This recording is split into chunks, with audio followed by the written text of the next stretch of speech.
Good afternoon, good evening, good morning, wherever you are, and welcome to another Nerd Nation stream. We are talking Obi Wan Kenobi. The cast has been revealed. I'm here with Gaz and Obi Kenobi. How you guys doing? I'll start with you, Gaz. I really will. Yep, Ginge, yep, very, not bad, not very bad at good. all. Ginge, you got a bit of a tiny bit more knowledge than us two on this. So why don't you lead us with this information regarding this news? Okay, so obviously the cast has been announced. First of all, I'm gonna just say great cast, really solid. Um, now, the premise of the show, as far as I know, it takes place 10 years after the events of Revenge of the Sith.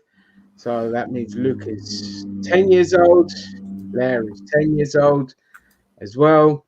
And the theories are going around. So because not much has been announced about what's actually going to happen, you know, but we know that if we talk about the cast quickly, obviously Hayden Christensen being back, we know that Darth Vader is going to be in it.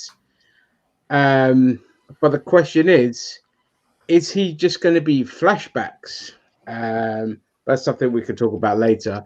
Because is James L. Jones coming back to reprise the voice role? He hasn't been announced yet. But the two good things to see coming back are Joel and Bonnie, who come back as Aunt Beru and Uncle Owen. So it's nice that they've got the same actors from Revenge of the Sith to come back to reprise their roles. So that's really good. And the rest of the cast is pretty solid, pretty interesting. Now, off the bat, the other three women I don't know much about.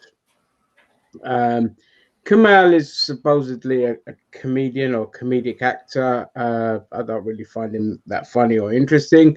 He's going to be in the Eternals as well as one of the characters there. So I don't know if he's going to play a face character or just like a droid or something. Now, O'Shea Jackson is a great addition. For those unfamiliar, that is Ice Cube's son. But regardless, he is a brilliant actor. He's going to bring something a bit more like hefty, a bit more different to the role, something with a bit more swagger rather than your usual bland generic kind of characters we've had so far. So it's going to be interesting. And Rupert Friend is a great addition as well, very versatile actor. I'm guessing he's going to play a villain of sorts, probably from the Empire. Sung Kang, can't remember. I'm familiar with his face, but I can't remember what he's been in. Fast and Furious. Thank you. Yeah, that's it. I thought that would be obvious. And Fast and Furious. So that's a nice addition. He's got a lot of charisma. So I'm guessing he's going to be part of the rebellion. Now, one of the more interesting ones, this one just came out of nowhere, is Benny Safdie. Now, if you're not familiar with Benny Safdie, he and his brother have made some amazing films in the last couple of years. I've got one of them that had, oh God, he's going to play the new Batman. What's his name? Robert Pattinson. Yeah, Robert Pattinson. It was a great film that they made with him in it, and his performance was amazing.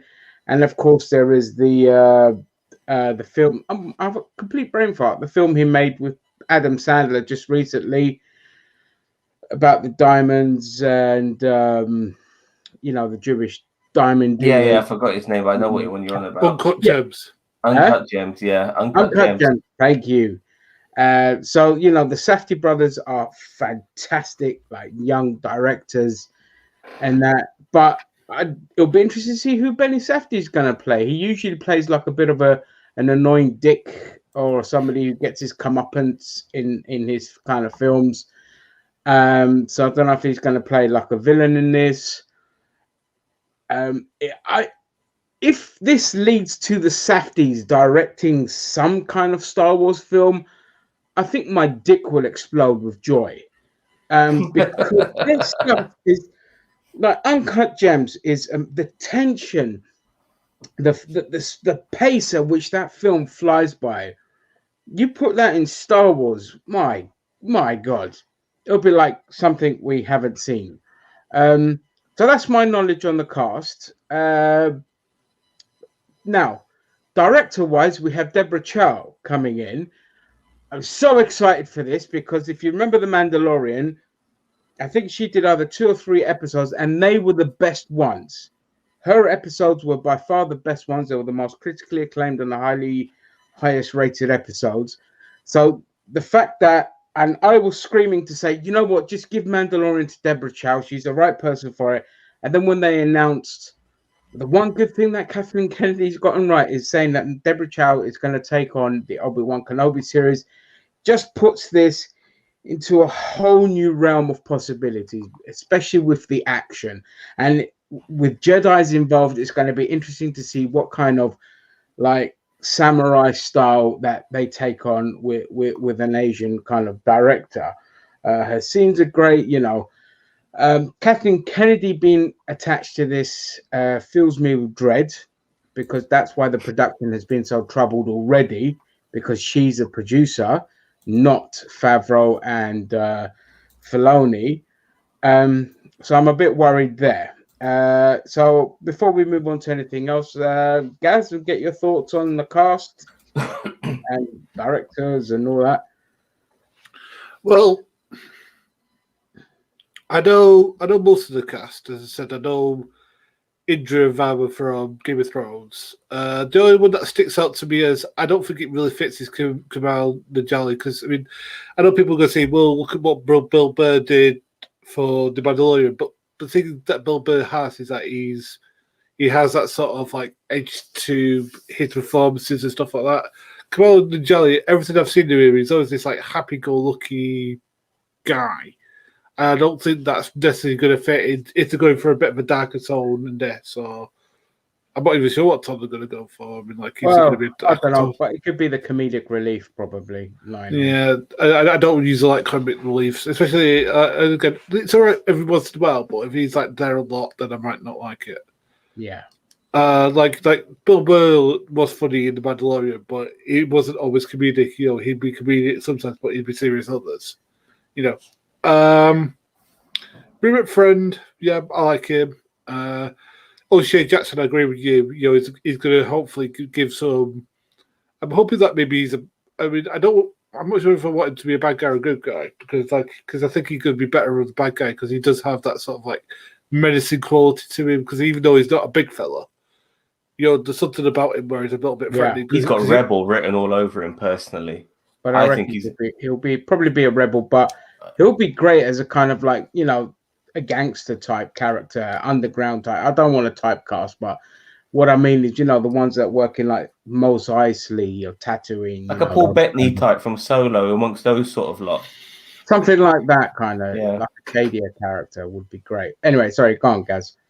Also, I don't know. Again, like, I'm not sure what Hayden Christensen's going to do. I mean, I'm hoping what they do with that is maybe like show his acting chops that weren't really shown in the prequels. Like, you know, give him something more to do. So, like, you know, have him like interact with. We see like maybe stuff that we didn't see in prequels. So, like, maybe more character development. So that might be good. Benny Safdie, I agree with you. You know, he is a great director, but I'm not sure about screen presence wise. You know, I'm not sure. I mean, he might have been stuff he was in, but again, I can't recall his character specifically. So. Yeah, he doesn't really stand out. He's been in his own stuff. He's always in his own stuff. Like I say, he plays like douchey characters that get their comeuppance. But he doesn't really stand out as a performer. As directors and writers, him and his brother are amazing. Anyway, sorry. But yeah, that's it. But I do agree with you, the Deborah Chew thing. I mean, I do think that Jon Favreau did do a lot of good episodes, but I think it is between her, Deborah, and that's all I've got to say. I mean, I think the fact that it's got one vision, but I do agree that Kathleen Kennedy should keep her hand bits off it as much as possible. Yeah, I couldn't agree more. Evening, Judge It. Welcome to the stream. Okay. Sorry, is that it, guys? Shall I move on to Zam? Yeah, Zam, your thoughts on the cast and director? Okay, first start, I don't think Hayden Christensen's going to be just in the suit. I mean, we had Solo with Darth Vader, and I don't believe Hayden Christensen was in that suit. So it makes no sense for him just to be in the suit. If Hayden Christensen is going to be in this, it's going to be flashbacks. They're probably going to de-age him a little bit to make him look more of his early 20s and so on. But that's the only way it makes sense for him to be in this.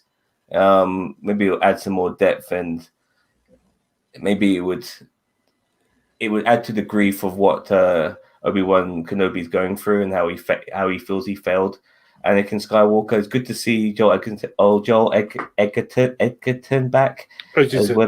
Edgerton, sorry, my bad. As well as I'm trying to really squeeze my eyes here. Bonnie Piesse.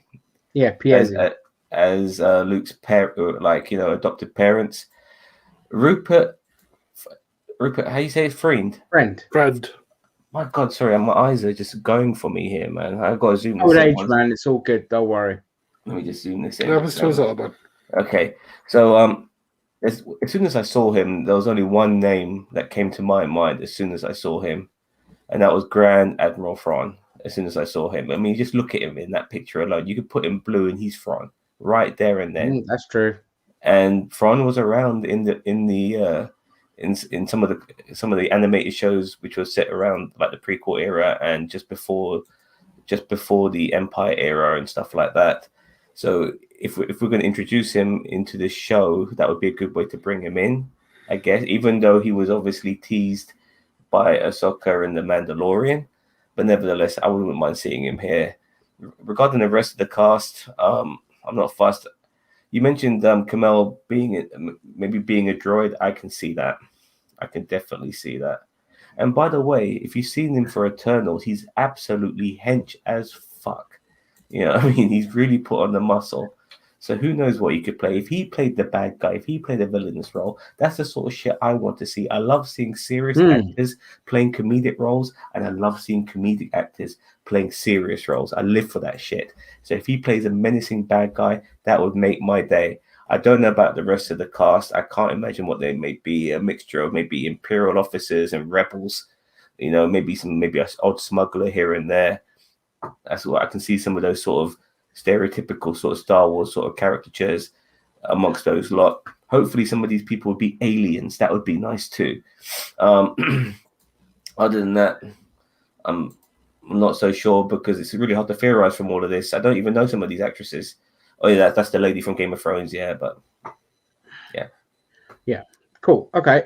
So I mean, I'm hoping we get a lot more aliens in here. I mean, Disney's kind of pushed to have a lot more diverse people in it. Is all well and good, but this is a fucking universe, a galaxy full of so many alien species, and yet the main focus is always too much on the human. So it'd be good to get some aliens as well as kind of support characters, not just this. See, I mean, Benny Safdie might play an alien. You never know. This show could answer something that always bugged me. Yeah? After watching Revenge of the Sith, it made me always wonder why the hell Luke calls, his uncle and auntie uncle and aunt when you should be calling them mum and dad, because he was brought up with by them pretty much since birth.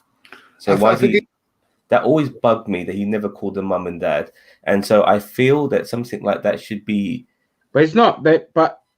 But his grandmother was married to their parents. That's why he calls them auntie and uncle.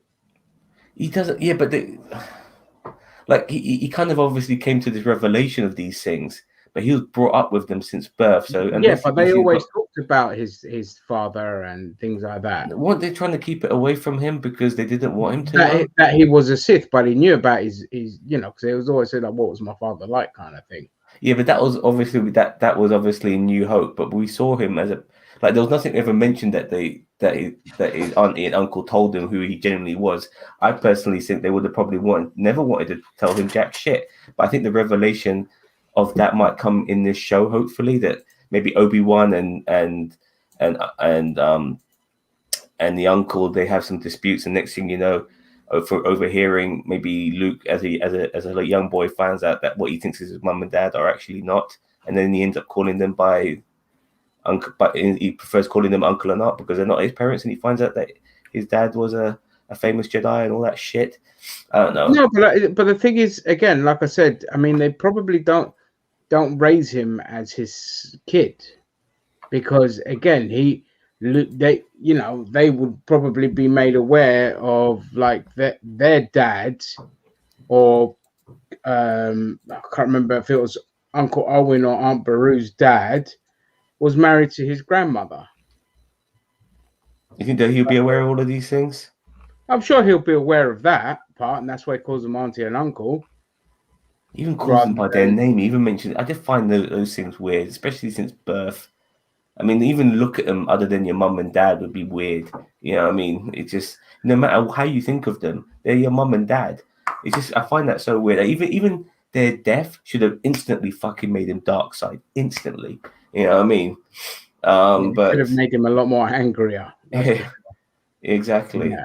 But anyway, it's George Lucas, so you don't expect too much depth. The only reason we got a lot more depth after that was because of Ivan Reitman. Yeah. But I mean, Hayden Christensen, I'm pretty sure we're going to get a lot of flashback scenes with him and Ewan, kind of like like maybe Obi Wan reminiscing or thinking about the good times they had, or maybe Hayden thinking about the past, or just some past scenes, just to get his face on screen. Obviously, you'll probably get like the burnt out Darth Vader look as well when the helmet's off and he's in his little rehab center and things like that. But I'm surprised we haven't had Figgy announced yet to come and do the voice. Well, he's in his 90s, but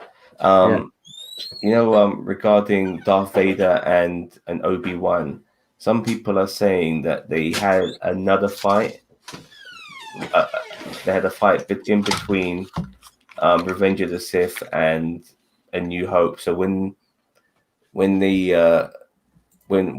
Darth Vader meets Obi-Wan in New Hope, they're reminiscing about that time, not the time of Revenge of the Sith, but another time they fought each other and Obi-Wan beat him again.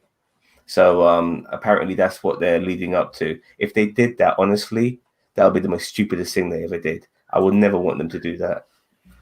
I mean, I'm not that fussed. Like so little is my care now of what happens in Star Wars in terms of retconning things. That's a major retcon, dude. If they met again, like, it's a massive retcon, man. That's a massive one. I think that I don't think it's necessarily they meet up again, but maybe like Vader puts machinations in place to try and find him and stuff like that, and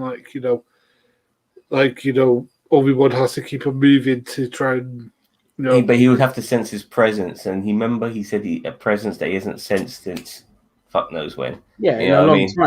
I'm not saying directly. I'm saying indirectly. So like, what I reckon is going to happen is Vader sends some bounty hunters to find him, or he sends like some of his best troops and none of them come back. That sort of thing. Well, we could get Inquisitors in this as well. I would like to see some Inquisitors. I've always thought Snoke should have been an Inquisitor.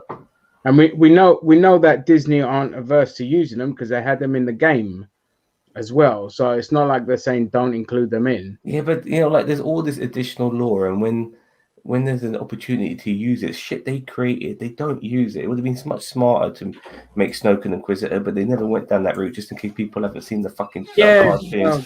I mean, they completely and the Wayfinder and not a holocron. Oh my god, I wanted to smash my head through a table when I heard that. Fucking Sith Wayfinder, my god. But yeah, I mean they bollocks that film up in every way. They bollocks that up. But maybe they could fix some of that crap as well. So do you think this whole series will be set on Tatooine? No. I don't think so. I think it'll be planet hopping as well. But then will it be too close about the Mandalorian then? Yeah. Well, he's one of the last of a few Jedis. So he would have to probably keep his lightsaber under wraps. I mean, he wouldn't want to be fighting Imperial forces and then somebody getting away and realizing there's still a fucking lightsaber wielding Jedi around. I mean, that shit would get around. So it'll be they really have to be smart in how they do this without leaving some loopholes. Thinking, oh well, surely that doesn't make sense because that leads to that. They can't do any of that. when they do this. You know, Yeah, it's very important.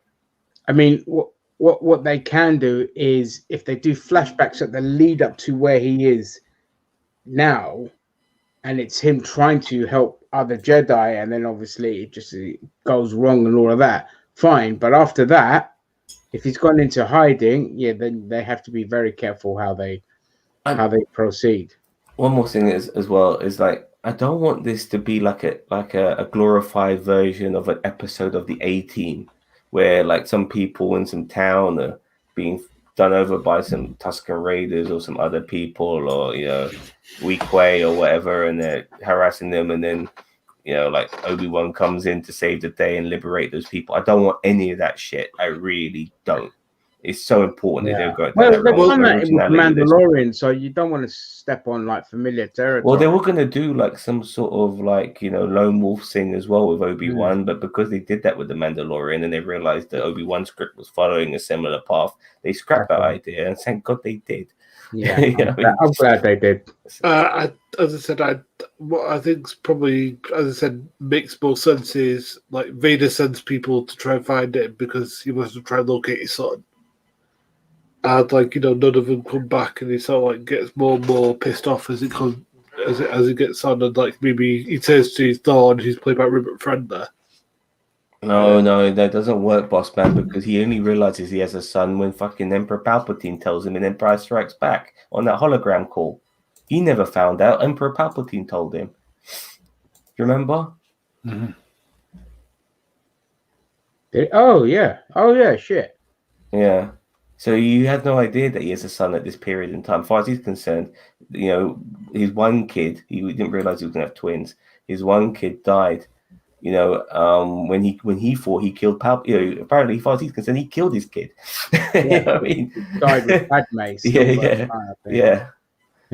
Well, they got to be very careful how they tread on this. Cousin I think in the chat. What they did with the Mandalorian, they've kind of backed themselves into a corner here, because they're going to have to tread on some familiar territories along the way. So it's going to be interesting to see what they do. If I was doing it, I'd just do it along the lines of, trying to help other Jedis escape, or trying to fend off Empire from locating like Luke. But again, they wouldn't know he existed, so I don't know. It's going to be interesting. Corn Dog here wants to know how our tea and crumpets are. They are delicious. Thank you very much. I had tea just 10 minutes ago. No crumpets, because I had a big bowl of rice instead. I've got some prawn karai downstairs with my name on it. I'm looking for a second helping on that. That is nice. It's a really good one. King prawns as well. So, yeah. Bob has said that Hayden Christensen being in this is stupid.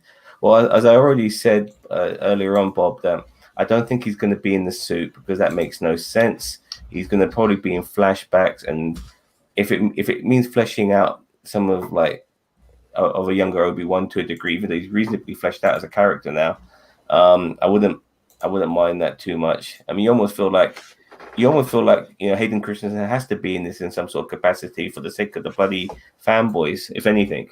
Yeah. But the thing is like, if they did a Darth Vader series, I think people would lose their fucking mind. If they did a Darth Vader series, because they've got they did like a comic book recently, and it's supposedly really good. So they could always like put elements of that. I mean, it could be, we could, because of the dangers of being familiar to Mandalorian, Vader stuff could be the separate stuff. It could be him just hunting and killing Jedis and seeing how his power and the Emperor's power expands throughout this. So it could have his own completely separate thing that he does, and then eventually they may cross paths or just miss each other. So there's a lot that could happen. I mean, the potential of having him in it's daft, but it has potential to be good. If it kind of, he's kind of doing his own thing, and it breaks the monotony of being on the desert staring at it like a weird Catholic priest. My only thing is that to a degree, this show should answer or should be about his whole time on Tatooine, but we're starting 10 years after, which was something that was always going to concern me because there's still 10 years before. What the fuck was happening then? Yes, So, but that's the trick that they pull in Hollywood, because what they do is they'll put you 10 years ahead in time, and then they can do flashback scenes. So they bring you up to speed. It's called padding. yeah, I guess so. Because if it just happens there and then they have to rely on moving things forward with no airs and graces. It's just, If they go 10 years ahead, they can go right back to how he got there, work his way up in each episode. So we were talking about flashbacking from this show with flashbacking to those earlier 10 years. Yeah. Okay. It's guaranteed to happen. That's why they put I wouldn't mind that. forward. I wouldn't mind that. Just like we had with Mandalorian, flashback to where he was a kid and what happened to him and how we're going to get the same thing here. But do you not think that Oliver they Queen, don't want to be away from that because of Mandalorian? Because if they start doing that, people are going to say, well, they just try to do what they did before with Mandalorian. Nope. It is different. It's the most milked Hollywood trope. You name it, they do it in everything. Right down there, we had Oliver McQueen. They do it in every fucking show. Pick a show, they do it. They did it in like every Netflix bloody show. Titans, my God, they did it. They wasted whole episodes on Titans with a flashback. Yeah, there you go. See, Titans, they've done it. Doom Patrol, they've done it. They do it on everything. That's why it's set 10 years in the future, so you can get the episodes of when they go. So do you think then we'll go 9 years further from this 10th year up to him going like that, and that's how it ends? With him saving Luke from the Tusken Raiders, or maybe it ends with him fighting Darth Maul like he did in Rebels. Because I don't know. Darth Maul would definitely. I think he's set to be in it. I think there were rumors that he's going to be in it. That'll be pretty good. That'll be good, but we don't need to tread on what happened in Rebels to happen again in this, because that's canon, and that's just repeating canon again. I mean, we don't know. He could be fighting up against whatever Darth Maul's gang was as well. If Rupert here, if he's not Thrawn, then he looks like he could play in Inquisitor. He's got those sort of sharp features. Yeah. About very devilish, So it could just be an admiral. I mean, don't get me wrong. I mean, look, he looks bad guy. I would love them to be a good guy. Just to get me wrong, everyone who should be a good guy, I would love them to play bad guys and vice versa. That's the sort of shit I love. Yeah, but Rupert Green 100% is going to be a bad guy. Yeah, it's unfortunate. He's got that look. Yeah, he's got the Imperial officer look as well. Yeah. He's got so many distinctive looks to be some sort of Star Wars bad guy. Yeah, I mean, we don't even know who's playing Luke Skywalker in this, like Kid Luke. Yeah, that's going to be interesting. Because Kid Luke's going to be in it. It's going to be interesting to see. I just hope he doesn't get the Jake Lloyd treatment, that same kid. Because that would that was disgusting. That was disgusting, man. What happened to Jake Lloyd? Ridiculous, Yeah, absolutely sickening. What happened to that poor kid? It's not his fucking fault. He was just under a really shitty script.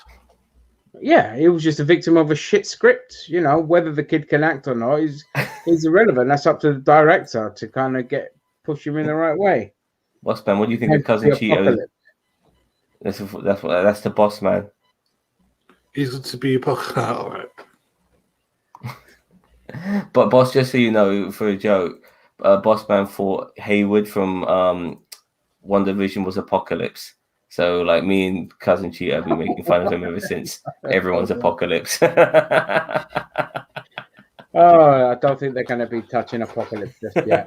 Yeah, but it's because I wanted an Apocalypse Redemption. I know what you mean, but we're probably another 10 years away from Apocalypse coming back again. Phase 6 or some shit like that. Yeah. All right then, guys. Well, look, we've spoken long enough on this. It's been very enjoyable, very enlightening. So thank you very much for joining us, and thank you very much for watching us, and have a nice day. Bye-bye.